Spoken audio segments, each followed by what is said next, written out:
Yes sir. Yes sir. Great. आपको Excel नजर आ रहा है? Yes yes sir. चलो दैट्स ग्रेट। सो स्टार्ट करते हैं। आज का जो हमारा टॉपिक है बेसिकली वो आज हम लोगों ने करना क्या है, एजेंडा क्या है दोनों क्लासेस का। एक तो ये है कि जो फर्स्ट क्लास हमारी होगी उसमें हम लोग खत्म करेंगे। जहां जहां पे जिस जिसको कुछ आवाज का इशू हुआ तो मुझे बता दीजिएगा, ठीक है? Okay sir.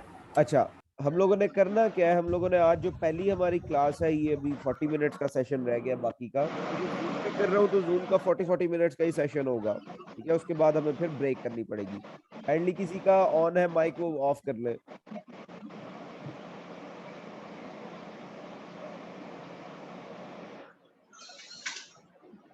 शाहजेब खान का माइक ऑन है सर। चलो अभी कर लेते हैं इसको बंद। ये बंद हो गया।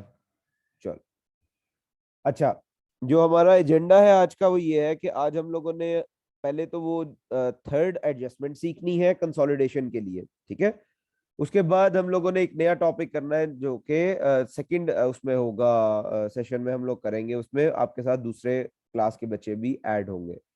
स्टार्ट करते हैं। थर्ड एडजस्टमेंट स्टार्ट करने से पहले एक छोटा सा एक सिनेरियो बिल्ड करते हैं, ठीक है? बेसिकली वो एडजस्टमेंट क्या है, वो एडजस्टमेंट है, I'll write it over here.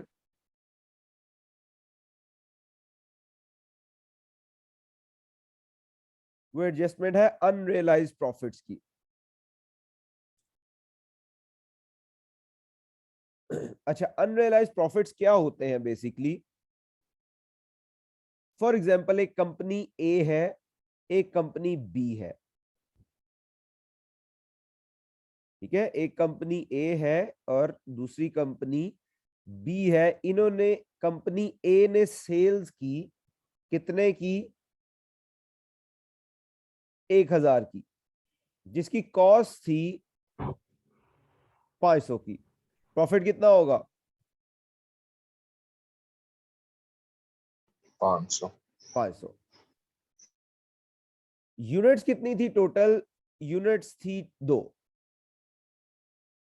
Units थी। कंपनी ए ने कंपनी बी को सेल की 2 यूनिट्स, तो कंपनी बी के पास भी 2 यूनिट्स आई होंगी, राइट? अच्छा, अब अगर कंपनी बी के पास 2 यूनिट्स आई होंगी तो कंपनी बी के लिए कॉस्ट क्या होगी 2 यूनिट्स की? ईच की 500। क्या हुआ? Each 500। each 500, it means the total cost will be 1000, right? अब कंपनी बी ने यही प्रोडक्ट्स आगे 2000 की बेच दी, तो कंपनी बी ने कितना प्रॉफिट कमाया होगा? 1000 का। कोई सवाल यहां तक? कोई सवाल नहीं। अच्छा, अब क्या होगा? अब इन केस हम लोग ये देखें कि इंडिविजुअली तो ए ने, अभी मैं ये नहीं कह रहा कौन सी पेरेंट है कौन सी सब्सिडरी है, ठीक है? अभी सिर्फ ये कह रहा हूं एक कंपनी ए थी, उसने कंपनी बी को चीजें बेची। कंपनी ए ने जब कंपनी बी को चीजें बेची तो कंपनी ए की सेल्स थी 1000 की, उसकी कॉस्ट थी 500 की। प्रॉफिट कमा लिया कंपनी ए ने 500 का, और टोटल यूनिट्स बेची 2 यूनिट्स। यही 2 यूनिट्स बी को गई। बी की कॉस्ट बन गई कौन सी? बी की कॉस्ट बन गई 1000 की, क्योंकि 1000 की सेल्स थी उसकी ए की, उसकी कॉस्ट बी की कॉस्ट बन गई। बी ने ये चीजें बेची 2000 की आगे, और बी ने प्रॉफिट कमाया 1000 का। अब अगर हम लोग देखें कि जो ए ने बी को टोटल यूनिट्स बेची थी वो बी ने आगे थर्ड पार्टी को बेच दी, किसी थर्ड पार्टी को ये बेच दी हुई है। अगर हम लोग इंडिविजुअल इंडिविजुअल को देखें तो इसने 500 प्रॉफिट कमाया, इसने 1000 प्रॉफिट कमाया। But if we see towards the group, अगर ग्रुप जैसे कंसोलिडेशन करते हैं कि ये ग्रुप है, अभी हम लोग ये नहीं देख रहे अगेन कि ए ग्रुप ए पेरेंट है या बी पेरेंट है, ठीक है? तो अगर ग्रुप को देखें तो ग्रुप की टोटल सेल्स कितनी है? ग्रुप की टोटल सेल्स होगी 3000 की। अच्छा, ग्रुप की टोटल कॉस्ट कितनी हो गई? 1500 की। अच्छा, ग्रुप का टोटल प्रॉफिट कितना हो गया? 1500 का, ठीक है? वो क्यों हो गया? और यूनिट्स 2 की 2 ही रही, क्योंकि वही 2 यूनिट्स ए ने बी को बेची, बी ने आगे बेच दी। तो ग्रुप ने कितने का प्रॉफिट कमाया? ग्रुप ने प्रॉफिट कमाया 1500 का। वो कैसे कमाया? कि सारी की सारी जो यूनिट्स हैं वो जो ए ने बी को सेल की थी वो जो ए ने बी को सेल की थी वो आगे बिक गई।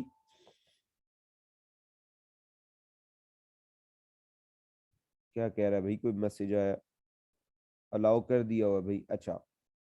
वो बी ने आगे जो है वो सेल कर दी। अब सवाल ये आएगा, ये सारे का सारा जो है वो प्रॉफिट रियलाइज्ड हो गया। प्रॉफिट रियलाइज्ड होने का क्या मतलब है कि जो ए ने बी से प्रॉफिट कमाया था 500 का, बी ने वो सारी चीजें आगे बेच दी। तो जब सारी चीजें आगे बेच दी तो प्रॉफिट जो है सारे का सारा रियलाइज्ड है, कोई पीछे नहीं पड़ा हुआ। अब इसी एग्जांपल को हम लोग लेते हैं, ए ने 1000 की ही चीजें बेची, उसकी कॉस्ट 500 की ही थी, प्रॉफिट 500 का ही कमाया और चीजें बेची 2। लेकिन ए ने जो चीजें बेची थर्ड पार्टी को, वो सिर्फ 1 यूनिट बेची, और 1 यूनिट जो है उसकी इन्वेंट्री में रहेगी। जो अनसोल्ड चीजें होती हैं वो इन्वेंट्री में रह जाती हैं, 1 यूनिट जो है उसकी इन्वेंट्री में रह गई। अब अगर बी ने सिर्फ 1 यूनिट बेची होगी तो वो बेची होगी 1000 की, उसकी कॉस्ट कितनी है 500 की, और जो प्रॉफिट कमाया उसने उसने प्रॉफिट कमाया 500 का। ये तो ठीक है, इसमें तो इशू नहीं है। मैं इन दोनों को रब कर, इसमें इशू नहीं है। इशू कहाँ पे आ रहा है? इशू आ रहा है, ओके, बी की जो प्रॉफिट है वो 500 का है, उसकी क्लोजिंग इन्वेंट्री 1 यूनिट की है जिसकी कॉस्ट उसे पड़ रही है 500 की, राइट। क्लोजिंग इन्वेंट्री 1 यूनिट है जिसकी कॉस्ट उसे पड़ रही है कितने की? 500 की कॉस्ट पड़ रही है बी को। लेकिन सवाल ये है, जब हम लोग कंसोलिडेट करेंगे, इकट्ठा करेंगे प्रॉफिट्स को, ठीक है, जब हम लोग प्रॉफिट्स को इकट्ठा करेंगे, तो अगर हम लोग के भाई 500 इसने कमाया 500 इसने कमाया तो ये 1000 होना चाहिए, जबकि ये गलत होगा। वो क्यों गलत होगा?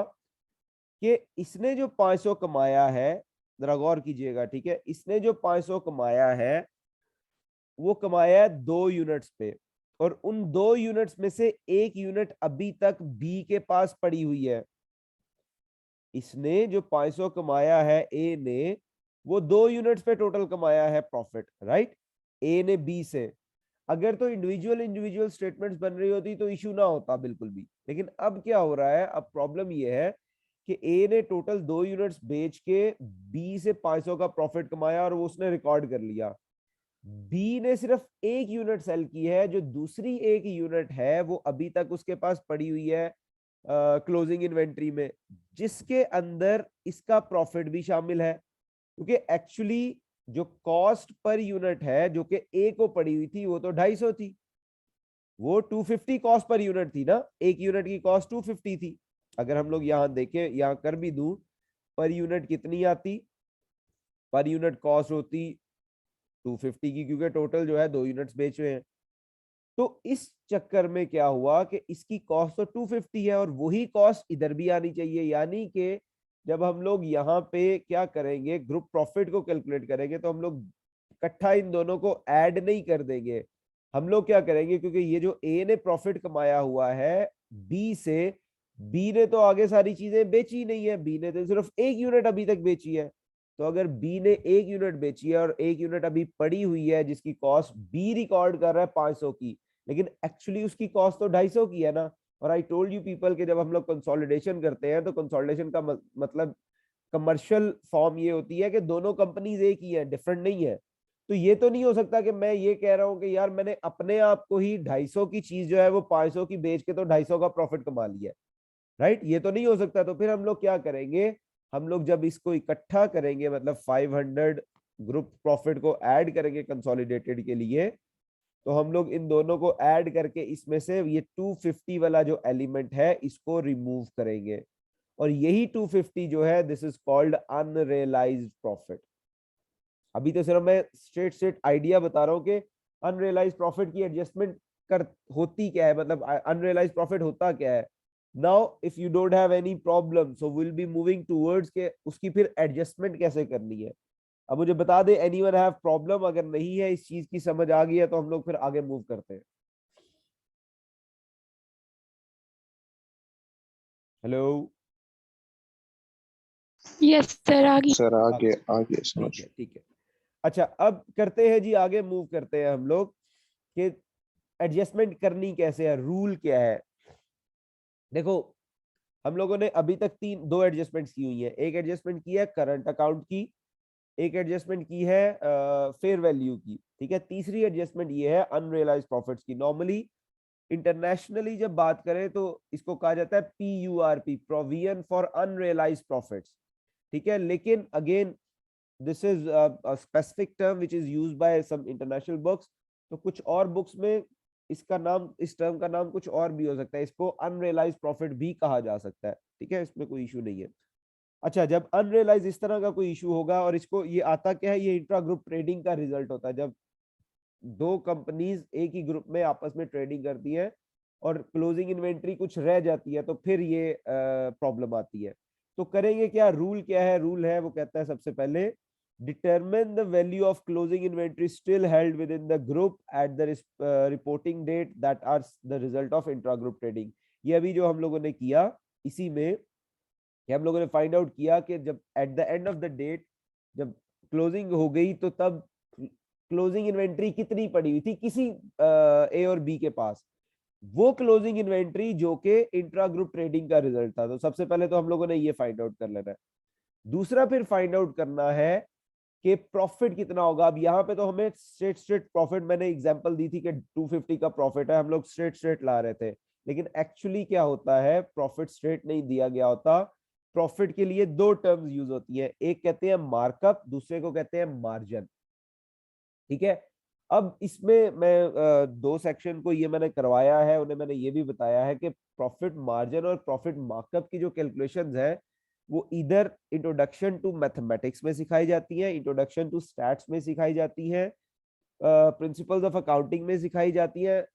ये कोई भी जो इनिशियल सब्जेक्ट होता है ना, इसमें सिखा देनी चाहिए टीचर को। इकोनॉमिक्स में सिखा देनी चाहिए, या फिर इंट्रोडक्शन टू फाइनेंस या बिजनेस फाइनेंस में सिखा देनी चाहिए। अगर नहीं सीखी हुई तो यस देयर इज प्रॉब्लम। हाँ, इतना थोड़ा सा आइडिया दे देता हूं क्या होगा।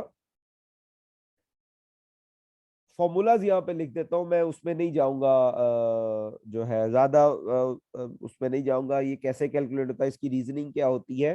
फॉर्मूलाज लिख देता हूँ यहाँ पे चारों, ताकि आप लोग फॉर्मूलाज यूज कर सकते हो। And there is a video, कल मैंने वो वीडियो बनवाई थी, बीकॉम को पढ़ा रहा था, वो भी मैं अपलोड कर दूंगा यूट्यूब पे, ताकि आप लोग उसको देख सको कि उसकी रीजनिंग क्या है, क्या होता है, ठीक है। अब प्रॉफिट जो है एक्चुअली, उसके प्रॉफिट के नाम मार्कअप भी कहते हैं और प्रॉफिट को हम लोग मार्जिन भी कहते हैं। ये दोनों डिफरेंट है, ठीक है, दोनों प्रॉफिट है, दोनों प्रॉफिट से है। फर्क क्या होगा, जब मार्कअप होगा तो मार्कअप में कॉस्ट 100% होगी, ठीक है, और जब मार्जिन होगा तो मार्जिन में सेल प्राइस 100% होगी। ये आपने याद रखना है। इसका मतलब ये है कि अगर मार्कअप है, कॉस्ट गिवन है, मतलब कॉस्ट की वैल्यू गिवन है, तो आप लोग क्या करेंगे, आप लोग how to calculate markup, then फिर मार्कअप कैसे कैलकुलेट होगा, यू सिंपली हैव कॉस्ट की अमाउंट और उसको आप मल्टीप्लाई कर देंगे मार्कअप से, जो मार्कअप भी गिवन होगा मार्कअप परसेंटेज से, तो यू गेट द मार्कअप। अच्छा, अगर मार्जिन वाले केस में आपको सेल प्राइस गिवन है, तो फिर आप क्या करेंगे, आप मार्जिन फाइंड आउट करने के लिए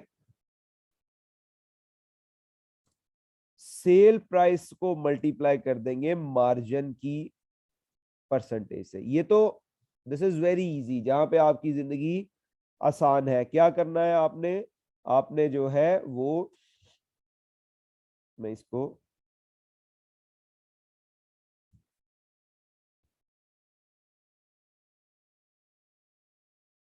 ठीक है, अगर तो सेल प्राइस गिवन है और मार्जिन कैलकुलेट करना है तो you simply do this.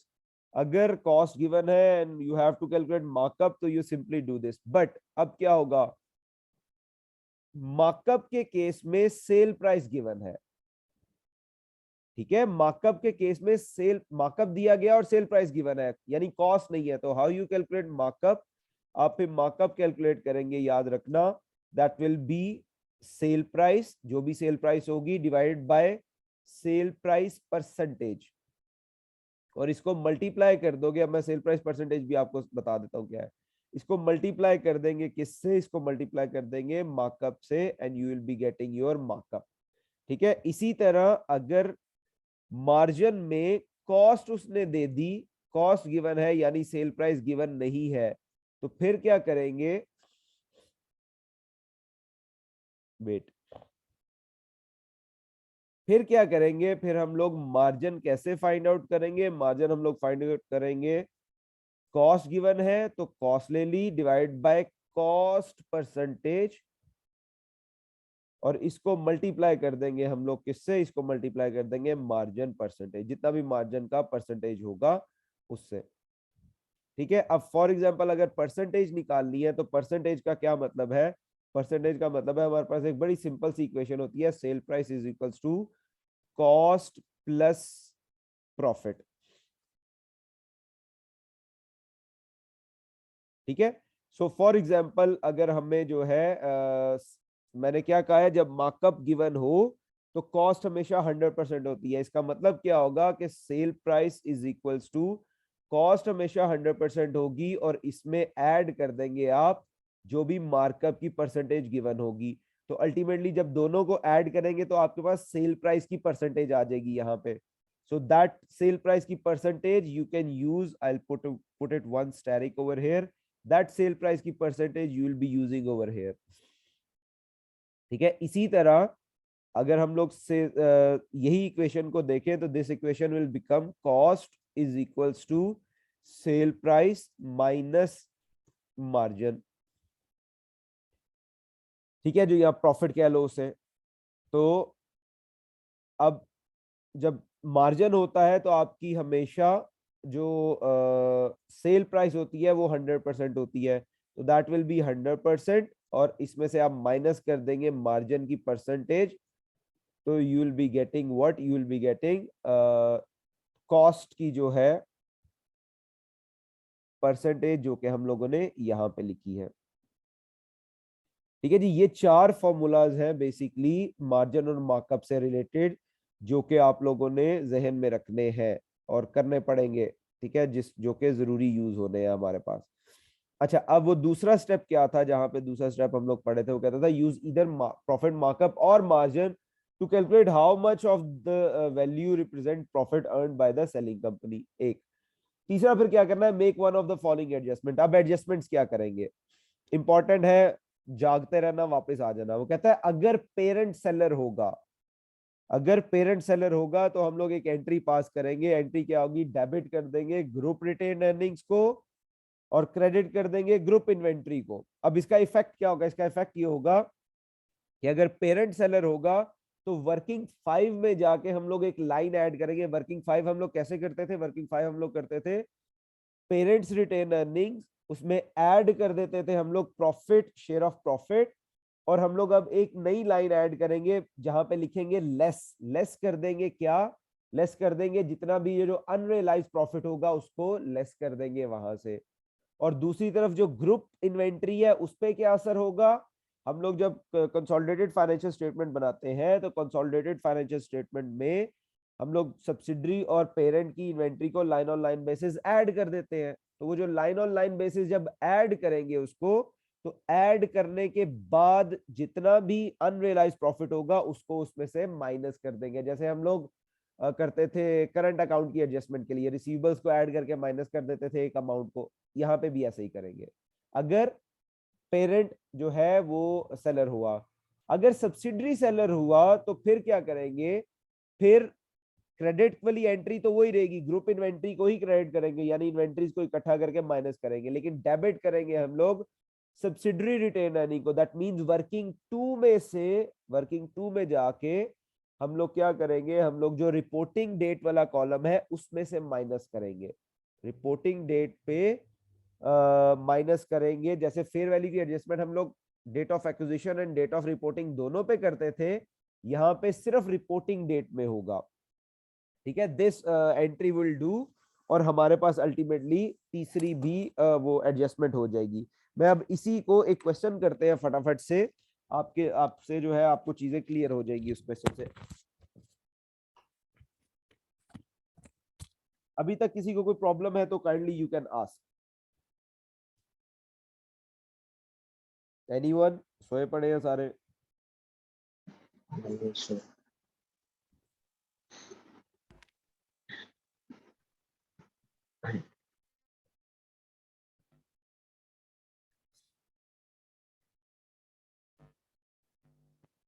Okay जी, so let's start a question. एक क्वेश्चन करते हैं, दैट इज इलिस्ट्रेशन 7। इलिस्ट्रेशन 7 क्या कहता है? इलिस्ट्रेशन 7 कहता है H required 90 H acquired 90% of ordinary share capital of S on 1st January 2002 when the retained earnings of S were 5,000. Okay, so let's start the question. Question को start करते हैं।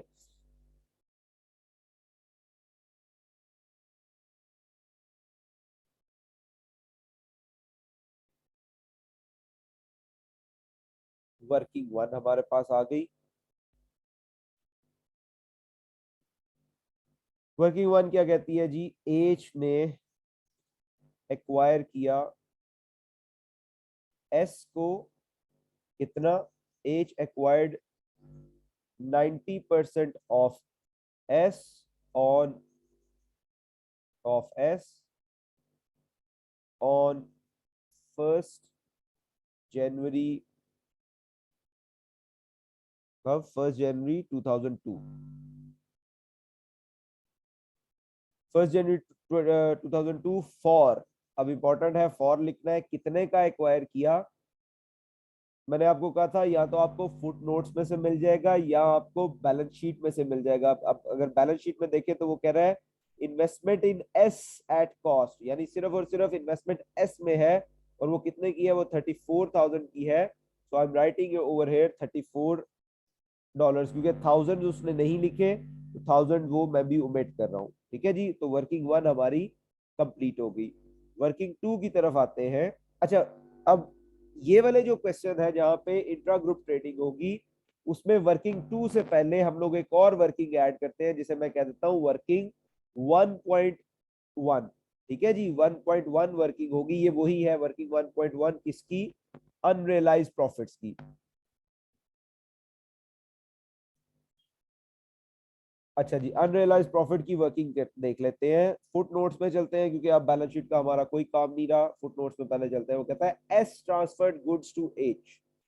Subsidiary seller है। जब subsidiary seller हो तो फौरन आपके ज़हन में आ जाना चाहिए कि एंट्री क्या होगी? एंट्री होगी सब्सिडरीज रिटेन अर्निंग डेबिट और ग्रुप रिटेन अर्निंग क्रेडिट। ये एंट्री, ग्रुप इन्वेंट्री क्रेडिट, ये एंट्री होगी। ठीक है, अब क्या कहता है? कहता है एस ने एच को चीजें बेची, कितने की?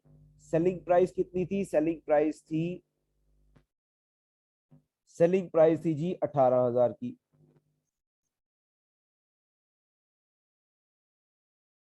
ठीक हो गया। अच्छा, आगे वो क्या कहता है? आगे वो कहता है सेलिंग प्राइस तो 18,000 की थी और मार्कअप था 50% का। इसका मतलब ये है कि हमें सेल प्राइस गिवन है और मार्कअप गिवन है, यानी ये वाला सीन है। ये वाला सीन है, हमें हमारे पास मार्कअप गिवन है और सेल प्राइस गिवन है। तो फिर हम लोग ये वाला फॉर्मूला लगा देंगे। मैं सारे को कॉपी करता हूं उठा के, ताकि आप लोगों के लिए इजी रह जाए। ठीक है जी, अब इसमें पुट करते हैं। सेल प्राइस गिवन है कितनी? 18,000। ठीक है जी, मार्कअप हमें निकालना है कैसे? सेल प्राइस अगर गिवन है विच इज 18,000, सेल प्राइस की परसेंटेज कैसे निकालेंगे? मैंने आपको कहा था मार्कअप में हमेशा कॉस्ट होती है 100% और मार्कअप कितना है? That is 50%। क्वेश्चन में गिवन है तो सेल प्राइस की परसेंटेज कितनी हो जाएगी? सेल प्राइस की परसेंटेज हो जाएगी 150%। अब 150% को हम लोग उठा के यहाँ पे ले आते हैं। ठीक है जी, और मार्कअप कितना है? मार्कअप है हमारे पास 50% का। तो अगर मैं इसको कैलकुलेट भी करूं यहाँ पे तो that will be is equals to 18,000 divided by 1.5। 150 को 1.5 लिख लेते हैं और मल्टीप्लाई कर देते हैं 0.5 से। So this is basically unrealised profit, sorry, this is basically the total profit जो कि कंपनी ने अर्न किया। किसने? सब्सिडरी ने, जब एज को चीजें बेची। तो this is the total profit जो कि अर्न हुआ। अब आगे वो क्या कहता है? कहता है 2/3 रिमेन इन इन्वेंट्री। 2/3 जो है अभी इन्वेंट्री में पड़ी हुई है। तो जब 2/3 इन्वेंट्री में पड़ी हुई है तो इसका मतलब क्या है कि अगर हम लोग इसको मल्टीप्लाई कर देंगे 2 डिवाइड बाय 3 से, so that means 6000 multiply by 2 divided by 3, so that means 4000 का हमारे पास जो है वो, इसको मैं इधर नहीं इधर करता हूं, is equals to 6000 multiply by 2 divide by 3, तो 4000 का जो हमारे पास अनरियलाइज्ड प्रॉफिट आ गया, विच इज अनरियलाइज्ड प्रॉफिट, जिसको हम लोगों ने एडजस्टमेंट करनी है। अब ये 4000 है तो मैं इसको 4 यूज करूंगा। क्यों 4 यूज करूंगा? क्योंकि हम लोग जीरोस को ओमिट करके ले रहे हैं ना चीजें, तो मैं इसको 4 यूज करूंगा, 4000 नहीं यूज करूंगा। ठीक है, मैं यहाँ पे लिख भी देता हूं आपके लिए,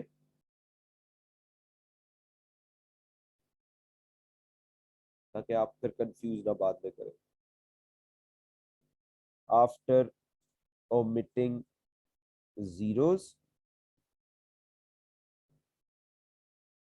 we use 4000 as 4 for next calculations।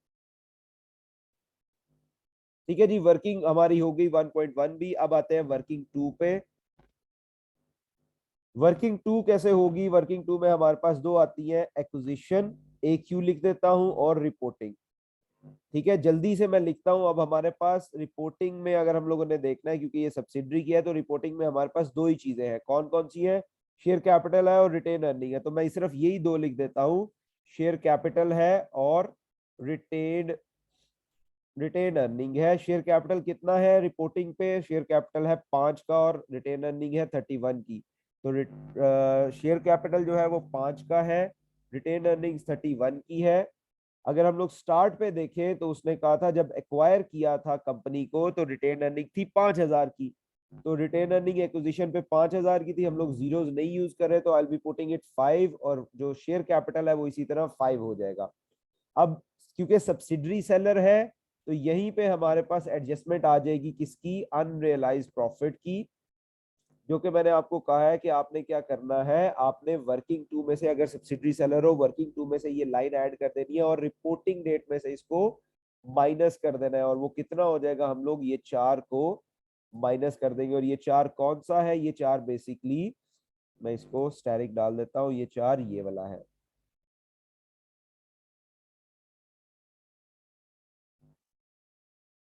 ठीक है जी, ये माइनस कर दिया हम लोगों ने इसको। अब अगर हम लोग फाइंड आउट करें हमारे पास क्या आता है, अगर इसको फाइंड आउट करें हम लोग,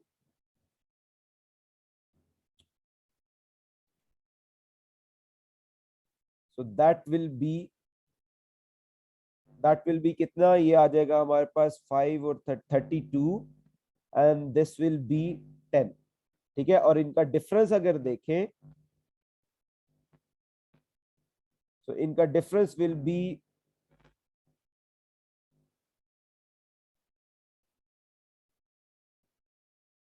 इनका डिफरेंस विल बी 22। उसी तरह हम लोग जैसे डिफरेंस लेते होते हैं।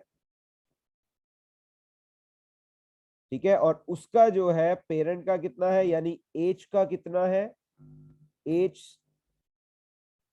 एच शेयर और NCI शेयर। एच का शेयर है जी 90%, वो हो जाएगा कितना? 22 का 90%, किधर गया? Which is equals to 22 multiply by 0.9, और एज का शेयर कितना हो जाएगा? 22 multiply by 10%, which is equals to 2.2। ठीक है जी, ये हमारे पास वर्किंग भी हो गई। वर्किंग कौन सी? वर्किंग 2 भी हो गई। अब वर्किंग 3 क्विकली से कर लेते हैं। अच्छा, जहां पे हमारी ये खत्म हो गई ना जो है मीटिंग, तो वहां से फिर एंड करेंगे। उससे अगली जो मीटिंग है, नेक्स्ट टॉपिक शुरू करेंगे। वर्किंग में आपको कर दूंगा, आप कंसोलिडेटेड स्टेटमेंट फिर खुद बना लेना। सिर्फ एक चीज करनी होगी, जब कंसोलिडेटेड स्टेटमेंट बना रहे होगे, वर्किंग से मैंने चीजें निकाल दी आपको, तो आपने सिर्फ क्या करना होगा कि जहां पे ग्रुप इन्वेंट्री, जहां पे इन्वेंट्री को ऐड करते हैं, तो दोनों इन्वेंट्रीज को ऐड करके, फॉर एग्जांपल यहाँ बता भी देता हूँ क्योंकि मीटिंग का टाइम कम रह गया है। तो जब कंसोलिडेट कर रहे होगे तो यहाँ पे जो इन्वेंट्री है 90 + 20, इन दोनों को जब ऐड करेंगे तो ये आ जाएगा 110। तो इसमें से -4 भी कर देंगे, ये जो -4000, एक्चुअली तो 4000 है, ये 4000 ये वाला है, ठीक है। तो -4 भी कर देंगे तो आपकी वो क्लियर हो जाएगा। इन केस अगर पेरेंट सेलर होता तो यही वाली जो लाइन है जो हम लोगों ने ये माइनस की है, ये वाली लाइन अल्टीमेटली हम लोग वर्किंग 5 में करते हैं, ठीक है जी। अब यहाँ पे मैं लिख देता हूँ fair value of consideration paid कितनी थी जी, वो हमें उसने दिया था 34 की, वर्किंग 1 में हम लोगों ने लिखी हुई है। 34 का हम लोगों ने एक्वायर किया था। इसमें नॉन कंट्रोलिंग इंटरेस्ट कितना था, फुटनोट्स पे देखते हैं जी। नॉन कंट्रोलिंग इंटरेस्ट है 4000 का, ठीक है। तो आई राइट इट 4, ये टोटल हो गया 38। इसमें से हम लोगों ने माइनस कर देना है less fair value of assets, net assets हमें वर्किंग 2 में से मिलेंगे, 10 है वो। सो इसको जब माइनस कर दिया हम लोगों ने, so what will get goodwill. तो गुडविल कितने की आ जाएगी जी, गुडविल हमारे पास आ जाएगी 22 की, नहीं 28 की, ठीक है। उसके बाद हम लोगों ने क्या करना है, उसके बाद हम लोगों ने वर्किंग 4 करनी है। वर्किंग 4 कैसे है, fair value of NCI non controlling interest, वो कितनी थी जी, वो 4 थी, ऊपर से हम लोग उठा लेंगे। इसमें ऐड कर देंगे शेयर ऑफ प्रॉफिट, ठीक है। वो कितना है जो हम लोगों ने ऊपर कैलकुलेट किया है, वो है 2.2। सो दिस विल बी, कितना हो जाएगा हमारे पास 6.2, ठीक है जी। उसके बाद हमारे पास क्या आ जाएगा, उसके बाद हमारे पास आ जाएगा वर्किंग 5। वर्किंग 5 में क्या है, पेरेंट की रिटेन अर्निंग कहाँ से उठाएंगे, वो उसकी पेरेंट की स्टेटमेंट से उठाएंगे। पेरेंट की रिटेन अर्निंग कितनी थी, 159। सो 159 हमारे पास यहाँ पे आ गया। इसमें ऐड कर देंगे share profit share from subsidiary, वो कितना था, वो ऊपर हम लोगों ने कैलकुलेट किया है 19.8 था। तो ये कितना आ जाएगा, this plus this, so that is हमारे पास ये कैलकुलेशन भी हो गई, ठीक है जी। तो अब हम लोगों ने क्या करना है, once this calculation is all 5 calculation are done, तो हम लोगों ने कंसोलिडेशन करनी है। कैसे करनी है, अगेन वही रूल होगा, all the liabilities and assets will be added on line basis. आपने जब इन्वेंट्री को ऐड करना है, जो सिर्फ नई चीज एक आनी है, इन्वेंट्री को जो ऐड करना है, इन्वेंट्री को ऐड करने के बाद, इन दोनों को ऐड करने के बाद आपने -4 कर देना है। और उसने आपको दिया है, क्या दिया है, 22,000। उसने आपको करंट अकाउंट की एडजस्टमेंट भी दिया है। इसका मतलब ये है कि जब आप रिसीवेबल्स को ऐड करेंगे, 110 को और 25 को ऐड करेंगे, तो उसमें से 22 को माइनस करना, 22,000 को नहीं, क्योंकि ये नीचे फिगर्स 1000 में है, ऊपर उसने जीरोस उड़ाए हुए हैं। तो इन दोनों को ऐड करके 22 को माइनस कर देना, और यहाँ पे करंट लायबिलिटीज को ऐड करके 22 को माइनस कर देना। तो you will be getting your answer correct, आपकी बैलेंस शीट बराबर आ जाएगी, ठीक है। अभी हमारे पास 1 मिनट रह गया है, मैं इसको स्टॉप करता हूँ यहाँ पे। और जो नेक्स्ट सेशन है वो हमारा 10 मिनट बाद स्टार्ट हो रहा है, ठीक है। तो मुंह शुद्ध हो आओ, थोड़ा सा जाग जाओ। ये हमारा कंप्लीट हो गया, और इस वाले से भी हमारे उसमें है, पेपर में है, जो है आपको मैंने पूछा हुआ है पेपर में, ठीक है। तो इसको टेक इट सीरियसली। इंशाल्लाह नेक्स्ट सेशन 10 मिनट में स्टार्ट करते हैं, मैं लिंक भेज दूंगा आपको।